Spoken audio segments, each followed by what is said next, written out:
यानी ये समझिए कि ये जो जहाज चल रहा है ना, इसका ढांचा इतना इंपॉर्टेंट नहीं है जितना इसके अंदर लगा हुआ यह मशीन इंपॉर्टेंट है। ये बिल्कुल वैसे है कि एक बढ़िया गाड़ी आपने बना ली बिना इंजन के, उसका कोई मतलब नहीं रहेगा।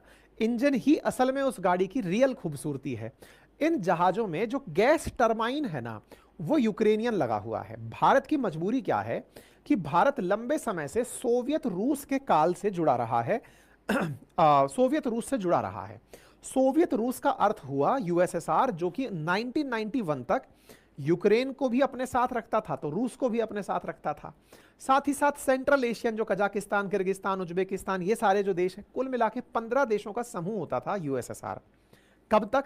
1991 तक। भारत 1947 से 1991 तक यूएसएसआर से अपनी बढ़िया डीलिंग रखता था। 1991 में जब यूएसएसआर टूटा तो बहुत से ऐसे इंडस्ट्रियल हब जिन जिन देशों में थे वो वहीं रह गए। मान लीजिए कि यूक्रेन के अंदर यूएसएसआर का वो हब था जो गैस टरबाइन बनाता था, तो वो हब यूक्रेन में ही रह गया। कोई चीज कजाकिस्तान में थी तो कजाकिस्तान में रह गई, कोई चीज रशिया में थी तो वो रशिया में रह गई। आज की स्थिति क्या है? आज भारत यूएसएसआर के स्थान पर रशिया से दोस्ती रखता है, लेकिन यूएसएसआर का हिस्सा तो यूक्रेन भी था। तो यूक्रेन के समय के हमारे पास बहुत सारे गैस टरबाइन हमारे इन फ्रिगेट्स में, हमारे नौसेना के बहुत सारे पानी के लड़ाकू जहाजों में लगे हुए हैं। है ये सोवियत रूस के काल के। लेकिन जब सोवियत रूस की बाद में लीगेसी फॉलो की गई तो हम यूक्रेन से इन चीज़ों को मंगाते रहे कि भाई देखो, हमारे पास में लंबे समय से सोवियत रूस के दौर के फ्रिगेट्स भी हैं, लड़ाकू जहाज भी हैं, एक काम कीजिए कि ये कंटिन्यू रखिए। और हमने क्या किया कि इनसे इस प्रकार के ये जो इंजन हैं, जो गैस टरबाइंस हैं, ये मंगा मंगा करके हम अपने जहाज़ों में लगाते रहे। आज हमारे बहुत सारे पानी के जहाज़ों में इन्हीं का गैस टरबाइन लगा हुआ है। यही कारण है कि न्यूज़ बनती है कि Ukraine powers Indian navy blue water ambition. Obvious सी बात है, हमारी नेवी का असली ताकत यूक्रेनी इंजन है। असल में वो यूक्रेनी इंजन कहने से अच्छा है सोवियत रूस का इंजन है। लेकिन जब सोवियत रूस नहीं बचा तो यूक्रेन बचा। तो यूक्रेन का इंजन हमारी सबसे बड़ी अब मजबूरी कह लीजिए कि वो हमारी जरूरत भी है।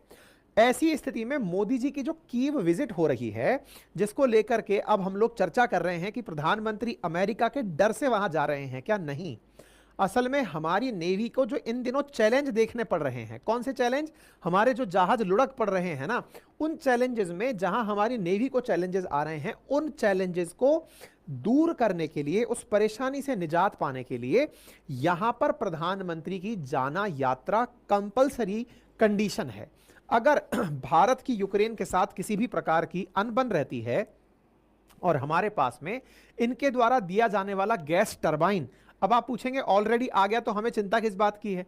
चिंता इस बात की कि उसकी मरम्मत का सामान भी वहीं से आएगा। तो ऐसी स्थिति में हम यूक्रेन से लंबे समय तक झगड़ नहीं सकते। लेकिन क्या भारत 2022 के बाद से एक बार भी इस चीज को लेकर चिंतित नहीं हुआ क्या कि यार यूक्रेन में गैस टरबाइन बन रहा है, फिर भी हम रशिया के साथ खड़े हैं? किसी ने यह नहीं समझाया क्या, यूक्रेन को भड़काया नहीं क्या कि देखो, इंडिया को अगर टिकाना है, इंडिया को झुकाना है, तो ऐसी स्थिति में यूक्रेन वालों कह दो कि हम तुम्हें इंजन नहीं देंगे या तुम्हारे जहाजों को रिपेयर नहीं करेंगे। तो क्या ऐसी स्थिति में आपको नहीं लगता कि भारत यूक्रेन का भी समर्थक हो जाता? नहीं। भारत ने इस बीच में एक बहुत जबरदस्त दिमाग का काम किया।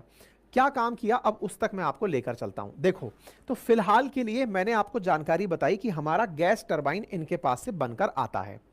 अब मैं थोड़ा सा आपको इतिहास की तरफ लेकर चलता हूं और भारत की समझदारी दिखाता हूं। वर्ष 2016 में भारत और रशिया के बीच में बातचीत शुरू हुई कि हमें 3 गाइडेड मिसाइल फ्रिगेट बनाकर दो।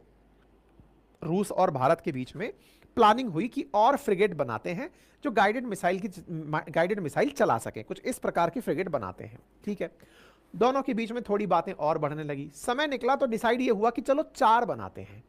4 में 2 को बनाएंगे रशिया के अंदर और 2 को बनाएंगे इंडिया में। ठीक है साहब, रशिया में 2 फ्रिगेट बनाई जाएंगी और 2 इंडिया में। इंडिया में कहां बनाएंगे? तो बोले इंडिया के अंदर जो गोवा शिपयार्ड लिमिटेड है वहां पर इंडिया के अंदर फ्रिगेट बनाएंगे, और जो दूसरे शहर के अंदर यानी कि रशिया के अंदर जहां फ्रिगेट बनेगी वो रूस का एक शहर है कैलिनग्राड, बोले वहां पर बनाएंगे। तो दोनों ने अपने अपने स्तर पर डिसाइड कर लिया। लेकिन इंटरेस्टिंग बात सुनिए, 2016 में यह डिसाइड हो रखा है, 2014 में जब रूस ने यूक्रेन के एक हिस्से के ऊपर कब्जा किया था, अगर आपको याद हो तो आपको हम लोग कई बार क्रीमिया